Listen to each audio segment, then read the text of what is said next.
বাবাইকে যখন আমি প্রথম স্কুলে ভর্তি করেছিলাম তখন এটা আমার ফার্স্ট মাদার্স ডে গিফট ছিল, যেটা স্কুল থেকে শিখিয়েছিল। So hello everyone, welcome back to my channel. আমি পিয়াসা নিয়ে চলে এসেছি একটা নতুন মিনি ব্লগ। তো সকালবেলা ঘুম থেকে উঠেই প্রথমে এই যে নিচে এসেছি, চা বানালাম। চাটা আমি খাই সকালবেলায়, তাও আবার চিনি ছাড়া।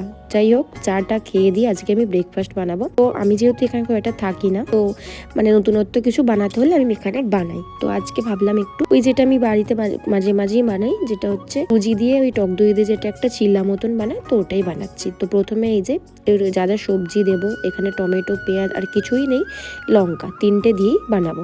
আর এখানে এই যে গুলে নিয়েছি ভালো করে, আর অনেকক্ষণ ধরে এটা ভিজিয়ে রেখেছিলাম, মিনিমাম 20-25 মিনিট ধরে। তারপরে একে একে বানিয়ে তুমি আমার শাশুড়ি মাকে খেতে দিয়ে দেবো।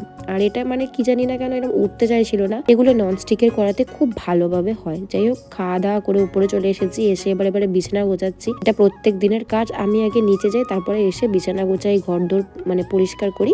আর আমি জানি না প্রত্যেক দিন এত মানে ঘর পরিষ্কার করার পরে এত ধুলো কোথা থেকে আসে ডেলিকে ডেলি। ওই জন্য কি করি, মানে আমার এত পরিমাণে অ্যালার্জির প্রবলেম হয়ে গেছে, মানে একটু ধুলো যাওয়ার জন্যই মানে সঙ্গে সঙ্গে হ্যাচ্চ শুরু হয়। তো আমি যখনই ঘর পরিষ্কার করি এই মাস্ক পরেই ঘরগুলো পরিষ্কার করি। আর আজকে ভেবেছি আমি আমার এই ড্রেসিং টেবিল, তারপরে হচ্ছে আলমারি, এই আলনাটা, এগুলো পুরো পরিষ্কার করব। কারণ একরকম মানে এক আঙুল ধুলো বসে রয়েছে। আর খাটটা আজকে আর করতে পারবো না, অন্য একদিন করবো। এই যে প্রথমেই লেগে গেছি, যেহেতু আমি ধুলোগুলো মুছবো তার জন্য ঘর ঝাড়ু পোছা করে নিয়েছি, তারপরে ধুলো পরিষ্কার করছি। কারণ আবার না হলে সেই ঝাড় দিলে আবার ধুলো পড়ে যাবে। তো আমি এটা এক জায়গা থেকে দেখে মানে শুনেছিলাম, তো তারপরে আমি সেরকম অনুযায়ী কাজগুলো করি, যাতে ফের মানে ঝাড়ু দেওয়ার পরেও ধুলো না এতে। এইবারে হচ্ছে খাট আলমারি করার পরে তোমাদের সাথে একটা জিনিস শেয়ার করি চলো। বাবাইকে যখন আমি এখানে প্রথম স্কুলে ভর্তি করিয়েছিলাম তখন ওর বয়স বেশি ছিল না, ওই 2.5 বছর 3 বছর এরকম ছিল। তো ও আমাকে মাদার্স ডে তে এটা গিফট করেছে। তো স্কুলে এখনকার শেখায়, তো ওটাই আমি রেখে দিয়েছি এখনো যত্ন করে। আর এইখানে আমি ড্রেসিং টেবিলটাও এক ফাঁকে মুছে নিয়েছি,